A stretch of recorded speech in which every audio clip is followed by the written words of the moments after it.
સામાન્ય માણસ છો ખ્યાલ છે. બરાબર છે, વાંધો નથી ને? ના ના કઈ વાંધો નહીં, કન્ટિન્યુ કરો, બહુ આગળ રજૂઆત જેવું કરો છો.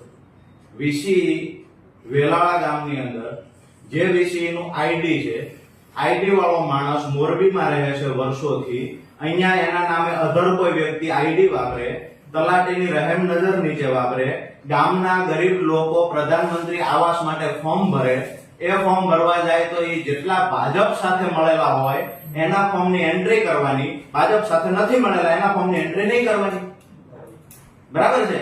આ લાઈવ થી વાંધો હોય તો તમારી નીચેના અધિકારીઓ જે કાંડ કરે છે એનાથી બી વાંધો હોવો જોઈએ તમને. તમે જે પણ અત્યારે રજૂઆત કરી કે આ પ્રકારની કે ગેરરીતિ થાય, હું હજી એનાથી આગળ કહું છે, જે પણ મારી વાત સાંભળો તમે. એના આધાર પુરાવા સાથે તમે મને અરજી આપી દો, કોઈ વિડીયો ક્લિપ હોય કે એનો કઈ તમારી પાસે જે પણ એનો તમે તપાસ કરો આઈડી ધરાવનાર વ્યક્તિ ક્યાં રહે છે.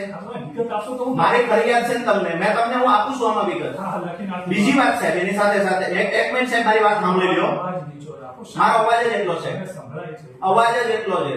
તો થોડો ઓછો કરો. બરાબર છે, થોડો ઓછો કરો. અવાજ એટલો જ છે. શાંતિથી વાત કરો સર. અવાજ આને કોઈ તકલીફ છે આપને? આ ઓફિસ છે બરાબર, આપણું શાક માર્કેટ નથી. અચ્છા તો શું છે ઓફિસ છે તો?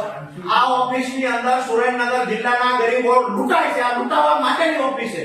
શાક માર્કેટમાં કોઈ લૂંટાતું નથી મિસ્ટર, આ ઓફિસમાં લૂંટાય છે લોકો. આ તમારી કોઈ એવી વાત તમે કરો શાક માર્કેટમાં જે અમે જાહેર જીવનમાં છીએ, તમે તો 3 દી રોકાણ જતા રહેવાના છો, અમે અહીંયા લોકો માટે લડીએ છીએ વગર પગારે, તમે પગાર લ્યો છો મિસ્ટર. એટલે શાક માર્કેટ વાળી વાત ફરી વાર નહીં કરતા મારી સામે. વિડિયો રેકોર્ડિંગ કરો, આપણે એમને લાઈવ અરે આને કેવા છોકરો કરશે તમારું લાઈવ? વિડિયો ઉતારો. એવી વાત કરો છો શાક માર્કેટ નથી એટલે? અમે તમે જે બોલો છો. સૌથી વધારે લોકોને લૂંટવાનું સુરેન્દ્રનગરમાં કામ કર્યું હોય ને તો આ ઓફિસની અંદરમાં કામ કરતા વીસી હોય, ટીડીઓ હોય, લોકોની ફરિયાદ સાંભળતા નથી સાહેબ, એટલા માટે અહીંયા આવવું પડે. તમે રજૂઆત આપો પછી થાય ને. તમને હું એક પછી એક રજૂઆત કરતા જાવ તમે. તમે મને લેખિતમાં નથી, હું લેખિત આપી દઈશ, તમે મૌખિક હું બોલું છું તમે લખતા જાવ. કઈ નાખે સરકારમાં મૌખિક કોઈ વસ્તુ નહીં. મને લખીને આપો કે મૌખિક રજૂઆત સાંભળવા નહીં આવે, લખીને આપો. મારે લખવાનું કઈ નથી. મને લખીને આપો મૌખિક રજૂઆત નહીં સાંભળવા. ડેપ્યુટી ડીડીઓ સાહેબ એવું કહે છે કે મૌખિક રજૂઆત સરકારી ઓફિસમાં સાંભળવામાં નહીં આવે, વાત સાચી? લેખિતમાં તમે આપો. તમે એવું કહો છો કે મૌખિક સાંભળવામાં નહીં આવે, મૌખિક સાંભળીશું, ચલો બોલો છો. તો શું કામ ના પાડો છો? લખો, હું બોલતો યાદ રહી જશે તમને. લખીને આપો તો હું જોઈ લઈશ. મૌખિક હું મૌખિક સાંભળીશ. મૌખિક હું બોલું છું, પેલા તમે તમારું વર્તન યોગ્ય સાહેબ, અરે વર્તન તમે અમને શીખવશો વર્તન. એક મિનિટ, એ વર્તન શીખવવા આવ્યા છે. સરકાર પર કોઈ પણ કાર્યવાહી કરવી હોય તો મૌખિક ના બરાબર. જે પુરાવા સાથે એક મિનિટ, હું કહું એટલું સાંભળો છે. હા, બોલો. અહીંયાથી તમે જે વાતો કરો છો ને, હું તમે બે હામાં આક્ષેપનો કોઈ મતલબ હું નથી. આક્ષેપ કરતો જ નથી. ડેપ્યુટી ડીડીઓ તરીકે તમે અહીંયા બેઠા છો, હા. હું તમને મૌખિક રજૂઆત કરવા, ફરિયાદ કરવા આવ્યો છું. બોલો. તો આ ફરિયાદ તમે લેશો કે નહીં? કઈ રીતે લઉં? મૌખિક કઈ રીતે લેવાની મને કહો. મારી કોઈ સિસ્ટમ બતાવો મૌખિક ફરિયાદ સાહેબ લેવાની. સિસ્ટમ શીખી લેજો. કોઈ માણસ મૌખિક રજૂઆત કરે, અધિકારીને નોટ કરવાનું હોય. હા બોલો છો. બરાબર છે? કઈ રીતે ડેપ્યુટી ડીડીઓ બન્યા છો? તમે સિસ્ટમને શીખવાડો છો. હા, very good. મૌખિક રજૂઆત કોઈ માણસ, એક મિનિટ, મૌખિક રજૂઆત કોઈ માણસ કરે તો અધિકારીએ એને નોટ કરવાનું હોય છે. હા, બોલો. તમે નોટ કરાવો કોઈ પાસે? મૌખિક રજૂઆત કરે. હું કરું છું સાહેબ મૌખિક રજૂઆત, તમે નોટ કરાવો કોઈ પાસે? થાય છે ઓડિયો વિઝ્યુઅલ થાય છે. ભાઈ, એક માણસને બોલાવી નથી, નોટ કરાવો છે. લખવાની જરૂર નથી, બધું સાહેબ મેં રજૂઆત કરી છે, રેકોર્ડમાં મારે બી જોઈએ છે કે મેં આટલી રજૂઆત કરી. તમારું બી રેકોર્ડ થાય છે. એ તો નીકળી જશે. એ મારું રેકોર્ડ મારું રેકોર્ડ છે. રજૂઆત એ અધિકારીની ચેમ્બરમાં ચાલશે ખરું છે? રજૂઆત કોઈ કરો તમે. બીજી બધી વાત સાહેબ મારી જે રજૂઆત છે અરે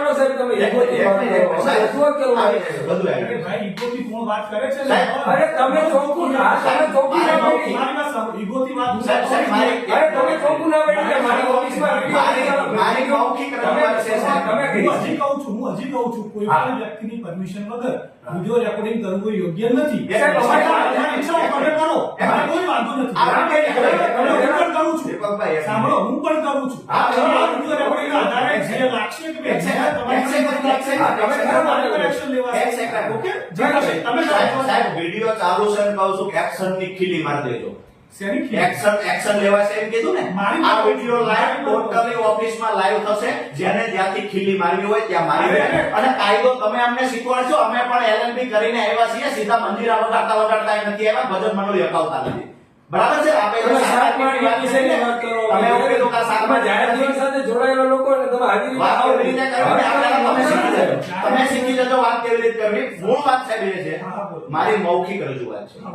કે ભાઈ વીસી જે ગામના છે કાં તો ફોર્મ ભરવા કોઈ આવે છે સાહેબ તો એની પાસેથી 500 રૂપિયા 200 રૂપિયા 1000 રૂપિયા ઉઘરાવે છે આજ દિવસ સુધી ગામનું નામ બોલો અને એ જે રાજા હું તમને એક કહું છું નોટ કરો ને મારી ફરિયાદ છે તમે નોટ કરો વેલાડા ધરા તાલુકો ઉમરી વેલાડા વેલાડા તાલુકો વેલાડા ઓકે વેલાડા અને ધરા વેલાડા પણ તમારા કબીર રજૂઆત મને અત્યારે આપે છે આપી દો હા, તમને લેખિત આપે છે એક મિનિટ લેતા આવે છે તમે નોટ કરી લ્યો અથવા તો તમે લખીને આપો મને આ રજૂઆત મળી છે મળતા સહી કરીને આપો લાવો ને, આપી એક મિનિટ આમાંથી થાય છે શું એ કહું છે આ નુકસાન ક્યાં છે અમારી પીડા ક્યાં છે એ કહું છું તમને આમાં વ્યક્તિગત નથી અમારે કોઈ એને વિષય જોડે વાંધો જ નથી ગામના કોઈ બીજા લોકો જોડે વાંધો પીડા એ છે સાહેબ કે આ લાયક લોકો જો હતા પહેલી વસ્તુ તમે આમાં જે ટાઇટલ માર્યું છે પ્રધાનમંત્રી આવાસ યોજના ગેરરીતિ બાબત એટલે આની એક જાણ ડાયરેક્ટર સાહેબને પણ મને સાંભળો તો ખરા ક્યાં કરવાની છે હું જાણું છું સાહેબ હા બોલો પણ આની તકલીફ ક્યાંથી થાય છે આના બીજ ક્યાં રોપાના છે એની વાત કરું છું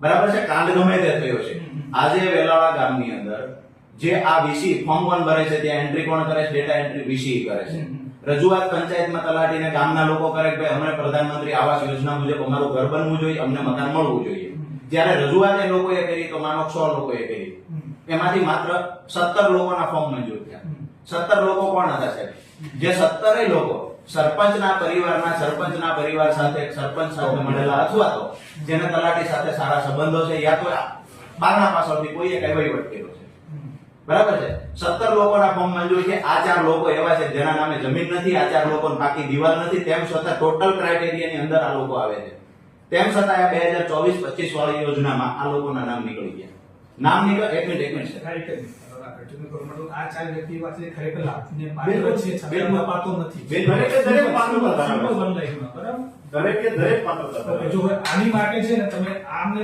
લાભ અપાવવા માટે તમારે ડીઆરડી રજૂઆત કરવી પડશે વીસીના જે પ્રોબ્લેમ છે તો વીસીને જે કીધું કે એક ગેરરીતિ કરે છે હું મારા અંદર હું જોયું પણ આમને લાભ ખરેખર પાત્ર છે અમને બી ખબર છે પણ એ સાહેબ અત્યારે સમજો ગાંધીનગર છે બરાબર છે ડીઆરડી પણ આ પ્રશ્ન ક્યાંથી જોઈએ તો ત્યાં જશું સાહેબ એને લાભે અપાવી દઈશું એ તો સમજે અમારું રોજ આ જ કામ કરીએ છીએ જ્યાં પીડા લોકોની ભેગી થાય ને ત્યારે ઓફિસમાં આવીને આક્રોશ ઠાલવીએ છીએ અમે જોઈએ છીએ જ્યાં સુધી શક્ય હોય ત્યાં સુધી સહન કરીએ આ 4 લોકોને લાભ અપાવશું પણ આ જેના કારણે રહી ગયા સાહેબ એ વીસી ના કારણે રહી ગયા એટલે આ ઓફિસ અમારી ફરિયાદ છે બીજી વાત સાહેબ કે જેટલા બી વીસી છે ખાસ નોટ કરજો અમે એવું નથી ઈચ્છતા કે અમારા ઓફિસ ઉપર કોઈ એલિગેશન વારંવાર કરવા પડે જેટલા પણ મૂળ તાલુકામાં વીસી છે જ્યારે પણ ફોર્મ ભરવાના હોય છે ત્યારે દરેક વ્યક્તિ પાસે 200 300 400 અત્યારે સરગવાના ફોર્મ ભરાણા છે 500 થી વધારે રૂપિયા લેવામાં આવ્યા જે એક પ્રિન્ટે 5 રૂપિયા લેવાના હતા એના બદલે બેફામ લૂંટે છે એની રજૂઆત કરી છે બાબત અત્યારે હું તમને કરું છું તમારે ટીડીઓ ટીડીઓ હાજર જ નથી ટીડીઓ બદલી છે પાછા 5 દિવસ પહેલા આવ્યા સમજો આની પહેલા ટીડીઓ